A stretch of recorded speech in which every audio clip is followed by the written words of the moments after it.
Hello students, we are going to start a new chapter of history, states after the Maurya Empire. On the page number 36, you will see a map.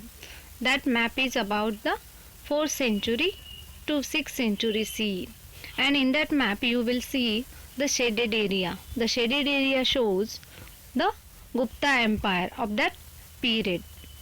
And the name of the lesson is that states after the Maurya Empire. In this lesson we are going to see which are the states that emerged after the Maurya Empire. First one is that Shunga dynasty. After Emperor Ashoka, Maurya power started declining. The last Maurya emperor was Brihadratha. The Maurya general Pushyamitra Shunga revolted against the Brihadratha, killed him and became the king himself. What happened? After the death of Emperor Ashoka, Maurya Empire started the declining. The last Maurya emperor was the Brihadratha, and his general Pushyamitra Shunga revolted against him, and he killed the Brihadratha. And from that day, the Pushyamitra Shunga became the king of Maurya Empire. Means Maurya Empire totally devastated there, and the Shunga dynasty emerged. The second one is that Indo-Greek kings. The word Indo-Greek means the Indian king, the Greek king, but they were lived in the India. That the kings are known as the Indo-Greek kings. During this period, there were several small kingdoms ruled by Greek kings to the northwest of the Indian subcontinent. In that period, Indian subcontinent, the Greek kings were ruling in the part of India in northwest side. The Greek kings who ruled in India, that kings are known as the Indo-Greek kings.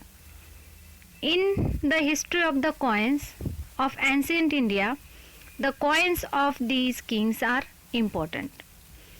They had a tradition of putting the picture of the king on one side, that of a deity on the other side. This tradition later took root in India. One of the famous Indo-Greek kings was known as Menander, who discussed Buddhist philosophy with the Buddhist bhikkhu Nagasena. Menander is also referred to as Milinda. The questions that he discussed with the bhikkhu Nagasena led to creation of the book, that is Milinda Panha. The Pali word Panha means the questions.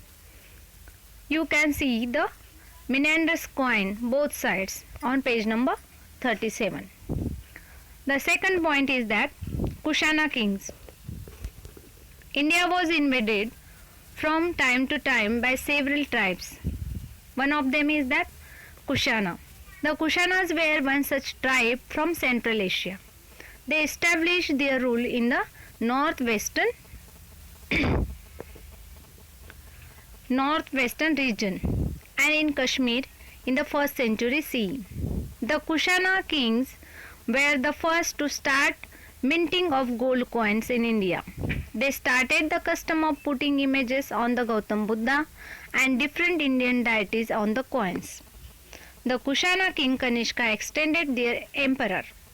The Kanishka king is very important in the Kushana kings. Kushana kings were the first who started the minting of gold coins in India. So let's start the Emperor Kanishka. Kanishka's empire extended from Kabul in the west to Varanasi in the east.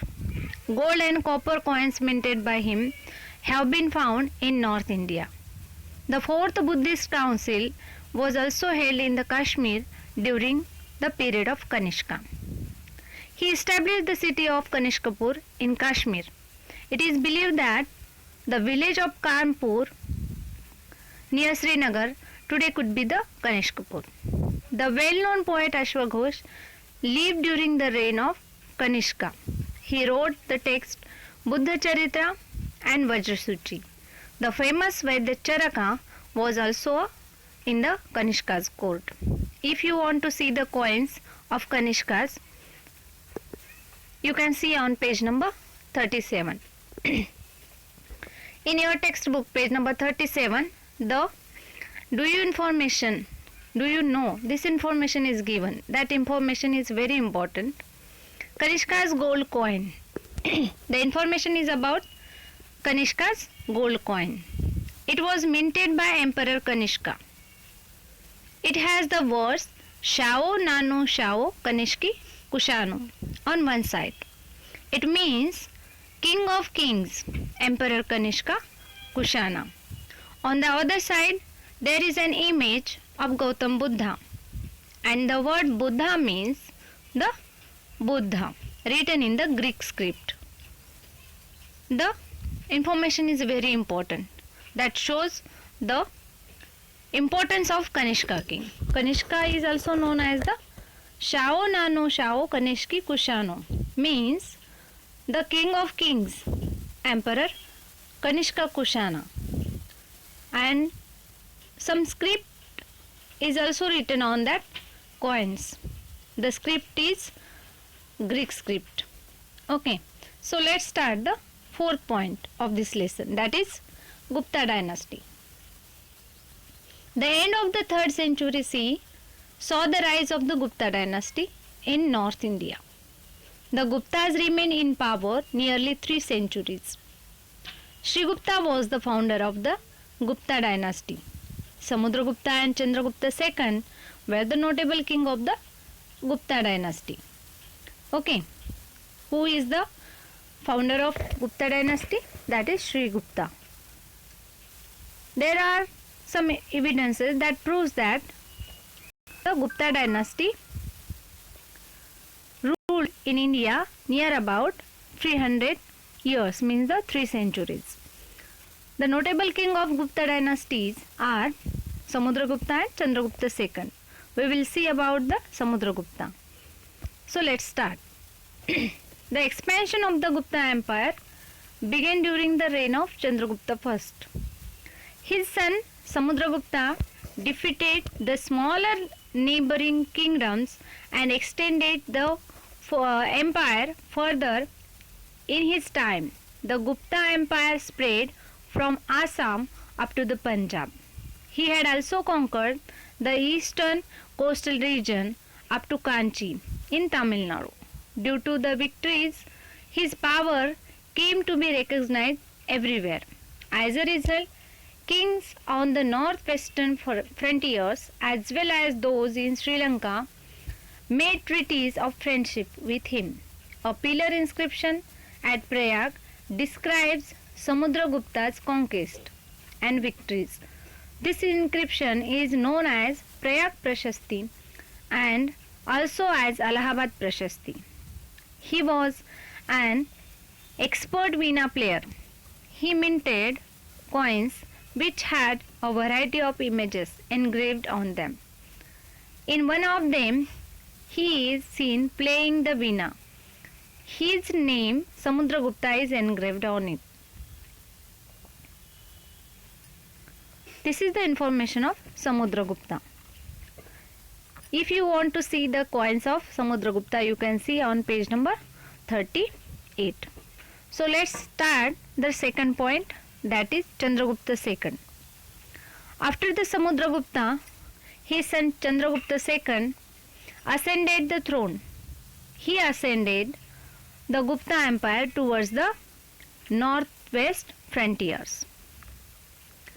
He also owned Malwa, Gujarat and Saurashtra. He established good relations with the Vakataka rulers in the south by giving his daughter Prabhavati in marriage to Rudrasen II. There is an iron pillar at Mehroli near Delhi. It has not rusted even in the course of last 1500 years. It is excellent specimen of the metallurgical skill of the ancient Indian people. The inscription on the pillar bears the name of the king called Chandra. It is on that basis the iron pillar is assumed to be the period of Chandragupta II.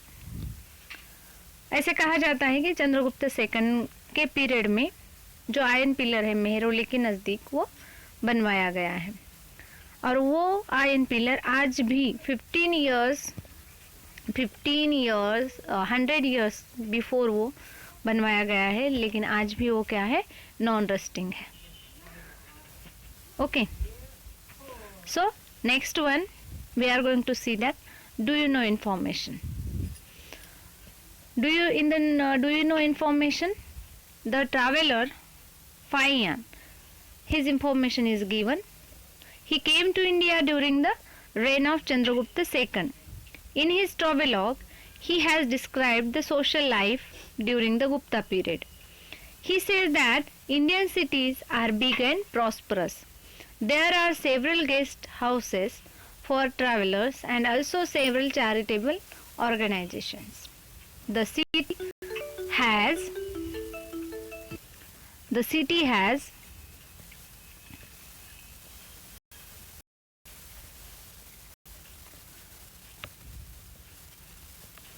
He says that Indian cities are big and prosperous. There are several guest houses for travelers and also several charitable organizations.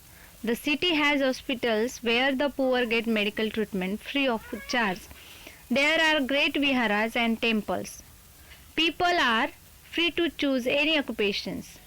They move about freely. There are no restrictions on their movement.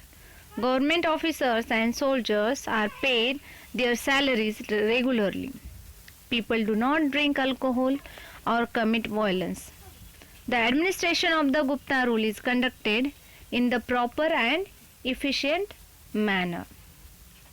In this period, both the Bhikkhu Phayan come to India from China. He has written an account of his travels in India. From his writing, we learn about the efficient administration about the Gupta emperors. In the next video, we will see about the Vardhan dynasty and the states powers in the northeast India.